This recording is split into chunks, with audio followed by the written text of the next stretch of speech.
دوستو ہمارے چینل پاک ویوز ٹی وی کو سبسکرائب فرمائیں، شیئر فرمائیں اور لائک فرمائیں، شکریہ۔ بسم اللہ الرحمن الرحیم، الحمدللہ رب العالمین والصلاة والسلام علی رسولہ الکریم، اما بعد۔ پاک ویوز ٹی وی محمد منشا، السلام علیکم جناب، کیسے ہیں؟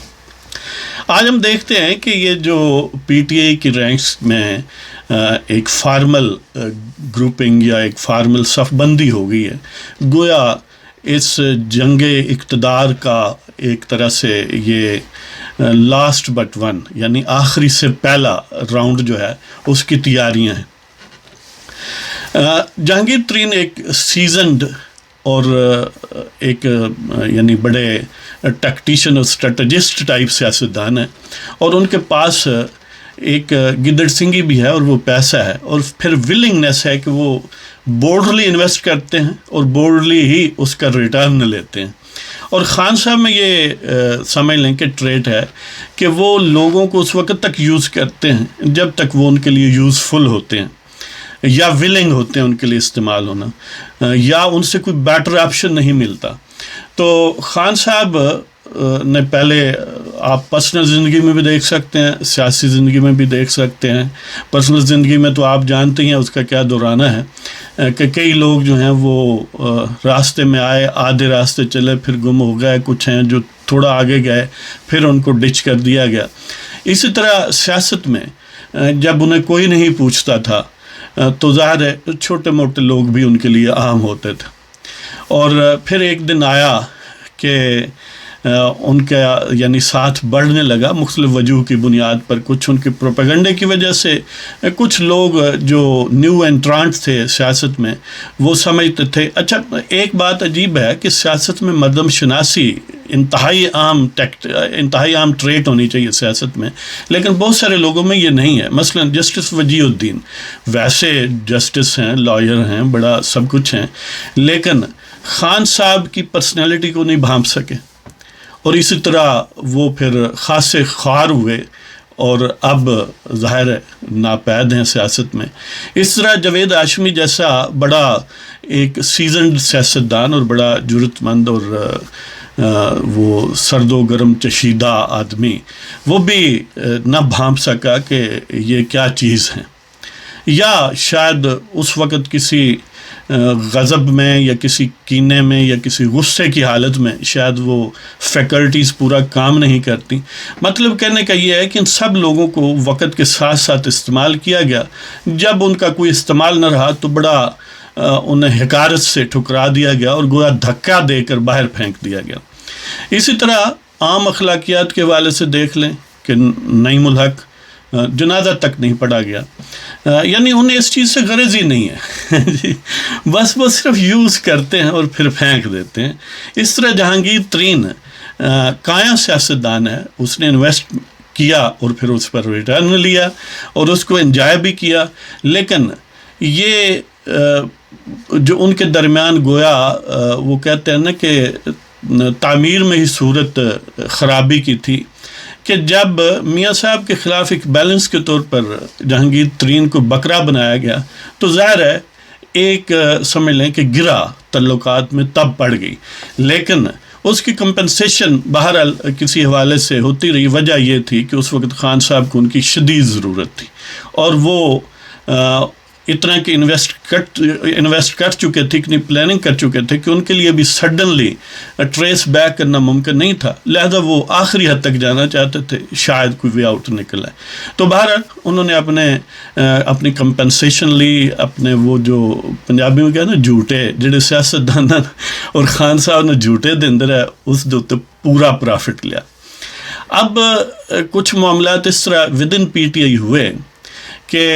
ظاہر ہے جہانگیر ترین سمجھتے تھے کہ جتنی میں نے انویسٹمنٹ کی ہے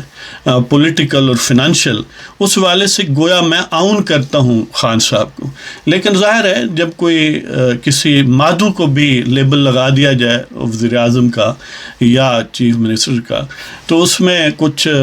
راہ و رسم ظاہر ہے پروٹوکول کی اور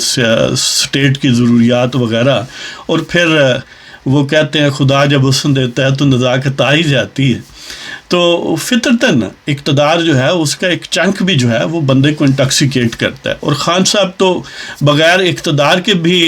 یعنی بدتمیزی کی آخری حدوں کو چھوتے ہیں اور اخلاقیات کے کسی قسم کا تکلفات کو ساتھ اپنے ساتھ نہیں آنے دیتے. تو بہرحال یہ ممکن نہیں تھا کہ اس طرح یعنی وہ سبمسو انداز میں رہتے، یا جہانگیر ترین کے لیے بھی یہ ممکن نہیں تھا کہ اس طرح وہ آنرشپ کو ہونے کے باوجود وہ اس کو یوٹیلائز، اور ان کی ولنگنس اگر نہ ہو خان صاحب کی تو اس کو اسی طرح وہ برداشت کرتے رہتے. لیکن وہ کہتے ہیں پرووربیل لاسٹ اسٹرا آن دی کیملز بیک، وہ اس دن آیا جس دن یہ ظاہر ہے ایسے فیکٹرز ایک پلے تھے، ایسی فورسز انلیش ہو گئیں کہ خان صاحب کی مرضی کے خلاف ہی صحیح وہ بہرحال رپورٹ بن گئی، اور پھر اس کو رپورٹ کو ڈیسیمیٹ یا ڈسفیوز کرنے کی کوشش کی گئی واجد ضیاء کے ذریعے. لیکن وہ جو اسپانسرز ہیں اصل جو آل سامری ہیں جی، ان کو اپنی ہیروئزم کا بھی ہے شوق کہ ظاہر ہے یعنی وہ بھی کسی شخص کو آؤٹ آف پرپورشن نہیں ہونے دینا چاہتے، خاص طور پر خان صاحب کو. تو بہرحال جب یہ کرائسس شوگر اور اس کے بینیفیشریز کا تذکرہ پھر ہوا، خان صاحب نے کوشش کی ڈیفیوز کرنے کی، لیکن اس سے پہلے جہانگیر ترین اور ان کے درمیان اور ان کے پرنسپل سیکرٹری، کیونکہ ایک طرح سے ان کو فارمل سینس میں آن کرتے ہیں، یعنی ایکسیس کو کنٹرول کرتے ہیں کہ خان صاحب کس سے بات کریں گے، کس کو دیکھیں گے، کس کو نہیں. یعنی یہ ایک فطری بات ہے کہ جو میگنیٹک سرکل ہوتا ہے، میگنیٹک فیلڈ ہوتا ہے اقتدار کا، اس کے اندر جتنا کوئی قریب ہوگا اتنا اس کا انفلوئنس بڑھے گا، اور اتنی اس کے ساتھ رقابت بھی بڑھے گی لوگوں کی. تو کیونکہ پہلے یعنی بطور پرائم منسٹر حلف اٹھانے سے پہلے جہانگیر ترین اس میگنیٹک فیلڈ میں سب سے قریب تھے خان صاحب کے، اور اس کے بعد جب وقت آیا وہ کیا کہتے ہیں کہ گائے جو ہے اس کا دودھ نکالنے کا، تو اس وقت تھوڑا درمیان میں مینگنیاں والا سلسلہ آ گیا. تو جہانگیر ترین نے بہرحال اپنی کمال مہارت سے اور ایک ایگریسو اپروچ سے اپنے لاسز تو پورے کر لیے، پورا پرافٹ جو ہے وہ لے لیا. لیکن جب یہ رپورٹ والا معاملہ پوری طرح کنٹرول نہیں ہوا اور خان صاحب نے ایک طرح سے صف بندی کر لی کہ اب ترین صاحب جو ہیں، اور یہ ایک اس کا اسپیکٹ یہ بھی ہے کہ کہنے والے یہ کہتے ہیں کہ چوراں وہ چوری دا مال اور ڈانگاں دے گاس، یعنی چوروں کے درمیان جو بندر بانٹ ہوتی ہے اس میں شدید اختلافات آ گئے، اور وہ آنرشپ جو ہے اس میں دراڑیں آ گئیں، اور خان صاحب کی توقع جو تھی کہ میرے سب آرڈینیٹ یعنی ٹوٹلی مجھ پر میرے سامنے سبمسو ہوں گے، وہ بھی معاملہ نہیں رہا. تو اس وجہ سے پھر وہ اسپانسرز کی طاقت کا بھی اثر ہے. تو لہٰذا الٹیمیٹ نتیجہ یہ ہوا کہ دو صف بندیاں ہو گئیں. اب خان صاحب کے لیے گویا ایک خودکشی کا حل ہے کہ وہ بھی جہانگیر ترین پر حملہ آور ہوں، انہیں گرفتار کرائیں، اور ان ٹرن خود جو ہے وہ ڈچ ہو جائیں پولیٹیکلی. اور خان صاحب کا اس وقت ایگزٹ فرام پاور جو ہے وہ نہ صرف خان صاحب کے سیاسی کریئر کا اختتام ہوگا بلکہ پی ٹی آئی ڈیزالو ہو جائے گی. لیکن اگر وہ کسی طرح سے سروائیو کر جاتے ہیں، جہانگیر ترین سے کوئی working relation ship for the time being پیدا کر لیتے ہیں، تو وہ یقیناً پرافٹ میں رہیں گے. کچھ اور دن یہ خاص طور پر کرونا کی صورتحال کی وجہ سے ان کو جو ایک سمجھ لیں کہ فائنل بلو ان پر لٹک رہا ہے، وہ کسی حد تک پینڈنگ حالت میں رہے گا یا چلا جائے گا. تو دیکھتے ہیں، اس لیے 25 تاریخ مقرر کی گئی ہے کہ کمیشن نے رپورٹ دینی ہے. مطلب یہ ہے کہ 25 تاریخ تک، 25 اپریل تک، آج سمجھ لیں 9 تاریخ ہے، تو یہ جو 15-16 دن ہیں، اس میں خان صاحب نے گویا اپنے جو with in P T I مخالفین ہیں، یعنی سمپلی سپیکنگ جہانگیر ترین، ان کو یہ پیغام دیا ہے کہ اگر یعنی ہمارے پوری طرح سبمسو رہنے اور ہمیں ٹوٹلی آؤن نہ کرنے کی ٹرمز پر کام جاری رکھنا چاہتے ہیں تو ٹھیک ہے، ورنہ ہم نے صف بندی کر لی ہے، اور ظاہر ہے اس میں خسرو بختیار کو اس لیے بہتر پوزیشن میں لے آئے ہیں کیونکہ وہ کسی حد تک اس جو جہانگیر ترین کا نیگیٹو فیکٹر ہے اس کو نیوٹرلائز کرنے کی تھوڑی بہت صلاحیت رکھتے ہیں، اگرچہ پوری نہیں رکھتے۔ اسی طرح کچھ اور جب وہ کشتی ڈوبنے لگتی ہے نا تو اس میں جہاں کچھ لوگ اندر سے باہر جانے کے لیے تیار ہوتے ہیں، کچھ آخری لمحات میں سامان سمجھ لیں کہ کچھ ہاتھ ڈالنے کے لیے باہر سے اندر بھی بعض اوقات آنے کی کوشش کرتے ہیں۔ بابر ایوان ان چوائسز میں سے ایک ہے جو پہلے ایک دفعہ ظاہر ہے واپس چلا گیا تھا، اب پھر پارلیمانی امور کے وہ قلمدان ان کے ہاتھ آیا ہے، اور آپ کو پتہ ہے کہ ان کے ہاتھ جب آئے وہ بھی ادھار نہیں رکھتے، وہ بھی اس کا پورا فائدہ اٹھاتے ہیں۔ یاد ہوگا کہ جب زرداری صاحب کی وہ منظور نظر ہوا کرتے تھے اور افتخار چودھری کا مذاق یا عدلیہ کا مذاق اڑاتے تھے، اور وہ گاؤں گاؤں اور شہر شہر پھرتے تھے وہ بیگ اٹھائے